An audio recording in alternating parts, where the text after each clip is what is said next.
Hello friends, 365 டேஸில் டே 2 காலைல எழுந்துச்சோன்னே 2 விஷயம் மறக்காம பண்ணணும். ஒன்று நம்ம தூங்கின பெட்ஷீட் எழுதி கரெக்டாக ப்ராப்பராக மடிச்சு வைக்கணும். ரெண்டாவது விஷயம் பார்த்தீங்கன்னா ப்ரெஷ் பண்ணுறது. ப்ரெஷ் பண்ணி முடிச்சதுக்கப்புறம் மூஞ்ச கழுவிட்டு இன்னாவை அமைக்கிட்டு அதுக்கப்புறம் நம்ம கொஞ்சம் துணி துவைக்கிற வேலை இருந்தது. வீட்டில் இருந்தால் நம்ம கையில் துவைப்போம், இங்கே நம்ம கையில் துவைக்கிற பழக்கம் இல்லை. அதனால் வாஷிங் மிஷினில் போட்டு டைமை செட் பண்ணிட்டு வந்துட்டோம். அதுக்கப்புறம் என்ன ஒர்க் அவுட் தான், ரூமில் போகிற ஐடியா இல்லை, அதனால் மொட்டை மாடி கிளம்பி வந்தாச்சு. அடிக்கிற வெயிலுக்கு என்ன பண்றதுன்னு தெரியல. டெய்லியே தான் ஒர்க் அவுட் பண்ணணும் நிலைமை ஆகி போச்சு. இன்னைக்கு வந்து ஸ்டார்ட் பண்ணிடுவோம். ஒர்க் அவுட் போகிறது பண்ணி கரெக்டாக ப்ராப்பராக வார்ம்லாம் பண்ணி முடிச்சுட்டு புஷ்அப் ஒரு வேரியேஷனு, ஹிப் ஸ்ட்ரென்த்துக்கு ஒரு 3 வேரியேஷனை போட்டு ஒர்க் அவுட்டை முடிச்சுக்கிட்டாச்சு. திருப்பி கீழே இறங்கி வந்துட்டோம். நம்ம ஸ்டெப் நடக்கிறது சும்மா பண்ணிட்டு லிஃப்ட்டில் இறங்கி கீழே வந்தாச்சு. வழக்க போல இல்லைன்னா ரொம்ப நாளைக்கு அப்புறம் நாமளும் நம்ம பையனும் காஃபி குடிக்க கிளம்பிட்டோம்.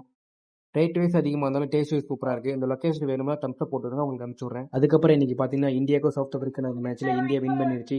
ரொம்ப பெருமையாக இருக்கு நண்பர்களே. கிரிக்கெட் பார்க்காத நானே எவ்வளோ ஹாப்பியாக இருக்குன்னா விளாண்டு ஜெயிச்சவங்க அவங்க எவ்வளோ ஹாப்பியாக இருப்பாங்க நீங்களே பாருங்க.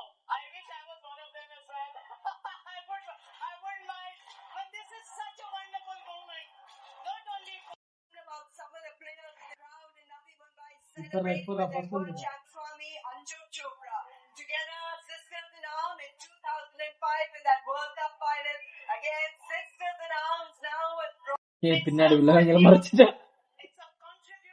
இந்தியா வேர்ல்டு கப் ஜெயிச்சிருச்சு. நாமளும் நம்ம வாழ்க்கையில் ஜெயிக்கிறதுக்கு போராடுவோம் ஃப்ரெண்ட்ஸ். டாட்டா பாபு.